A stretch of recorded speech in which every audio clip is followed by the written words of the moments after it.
इधर बहुजन समाज पार्टी ने अपने प्रत्याशियों की दूसरी लिस्ट जारी कर दी है और इस दूसरी सूची में 10 प्रत्याशियों के नाम का ऐलान किया गया है। तो बीएसपी ने अपने प्रत्याशियों की दूसरी सूची जारी कर दी। 10 नाम 10 सीटों पर उम्मीदवारों के नाम का ऐलान कर दिया गया है। सांवेर से विक्रम सिंह गहलोत, बमोरी से रमेश डामर, ग्वालियर से हरपाल मांझी, ग्वालियर पूर्व से महेश बघेल, मांधाता से जितेंद्र वाशिंदे, भांडेर से महेंद्र बौद्ध, सुवासरा से शंकर लाल चौहान, आगर से गजेंद्र बंजारिया, सांची से पूरन सिंह अहिरवार, इसके अलावा ब्यावरा से गोपाल सिंह भिलाला को बीएसपी ने अपना उम्मीदवार बनाया है। 10 लोगों की सूची आपको स्क्रीन पर दिखा रहे हैं। बहुजन समाज पार्टी का लेटर हेड है, यानी आधिकारिक रूप से ये घोषणा कर दी गई है कि इन 10 विधानसभा सीटों पर बसपा की तरफ से ये लोग मैदान लड़ने जा रहे हैं। ज्यादा जानकारी के लिए रुख करेंगे हमारे वरिष्ठ सहयोगी विजय मांडके की तरफ। विजय जी, एक तो ये बात आपसे जानना चाहेंगे कि दरअसल जो नाम इस वक्त बसपा ने सामने किए हैं कितना असर रसूख रखते हैं और क्या वाकई इन सीटों पर आपको ये लगता है कि त्रिकोणीय मुकाबला हो सकता है? देखिए सोहेल, केवल एक सीट है भांडेर, जहां पर महेंद्र बौद्ध जो कि कांग्रेस के एक बड़े नेता थे और अनुसूचित जाति वर्ग से बड़ा एक नाम है कांग्रेस के लीडर का था, जिन्होंने पिछले दिनों कांग्रेस छोड़ दी थी जी। अब उन्हें बहुजन समाज पार्टी ने भांडेर से टिकट दिया है। तो ये केवल एक ये सीट है जिसे देखकर कहा जा सकता है कि इस सीट पर त्रिकोणीय मुकाबला हो सकता है, क्योंकि उस क्षेत्र में महेंद्र बौद्ध का अच्छा जनाधार कहा जाता है। वो पहले भी विधायक रहे हैं और दिग्विजय सिंह सरकार में पूर्व मंत्री थे। तो महेंद्र बौद्ध जहां से प्रत्याशी घोषित किए हैं भांडेर, वहां चूंकि फूल सिंह बरैया कांग्रेस से उम्मीदवार है और रक्षा सिरोनिया बीजेपी से उम्मीदवार है, तो वहां त्रिकोणीय मुकाबले की बिल्कुल संभावना है।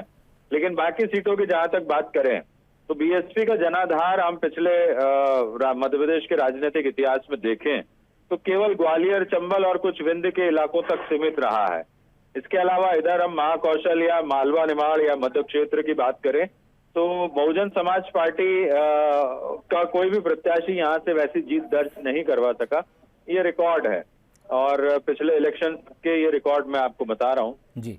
तो अभी मालवा की सीटों पर यदि बीएसपी ने उम्मीदवारों के नामों का ऐलान किया है तो वो कितना असर डालेंगे ये नहीं कह सकते, चूंकि सारे जो उम्मीदवार हैं वो कुछ न कुछ क्षेत्रीय और जातिगत समीकरण के आधार पर बीएसपी ने तय किए हैं जी। लेकिन इन बाकी सीटों पर केवल मध्य प्रदेश की हम राजनीति की तासीर देखें तो 2 दलीय व्यवस्था रही है। केवल ग्वालियर चंबल में कुछ जगह पर कुछ क्षेत्रों को छोड़ दिया जाए उसे देखते हुए तो केवल एक सीट है भांडेर जहां त्रिकोणीय मुकाबला हो सकता है। बाकी सीटों पर ऐसी उम्मीद नहीं है कि कोई त्रिकोणीय मुकाबला हो। तो विजय जी, क्या वोट काटू की स्थिति में भी नहीं होंगे ये? देखिए, इन सभी सीटों पर बहुजन समाज पार्टी का हम पिछला इतिहास देखें तो बहुजन समाज पार्टी कभी भी मध्य प्रदेश में पूरी सीटों पर चुनाव नहीं लड़ी है सोहेल जी। और चूंकि उपचुनाव में भी पहली बार बहुजन समाज पार्टी चुनाव लड़ रही है। अभी तक बहुजन समाज पार्टी का ये इतिहास रहा है कि उपचुनाव भी नहीं वो लड़ती थी, लेकिन पिछले साल से ये नई परंपरा शुरू की है।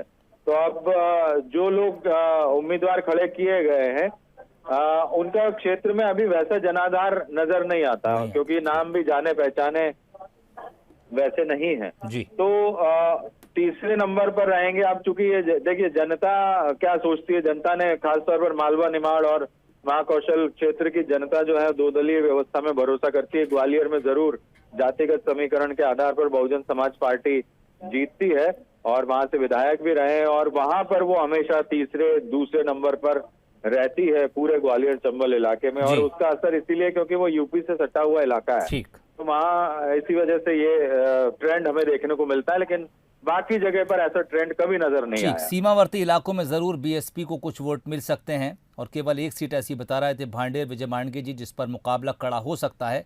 अदरवाइज इसको हम सिर्फ एक औपचारिकता कह सकते हैं। बहुजन समाज पार्टी एक राष्ट्रीय पार्टी है और तमाम राज्यों में चुनाव लड़कर अपने उस जो तमगा है उसको बरकरार रखती है और ये उसी का एक सिलसिला है। 10 नए नाम घोषित करे हैं, दूसरी सूची पार्टी की तरफ से है।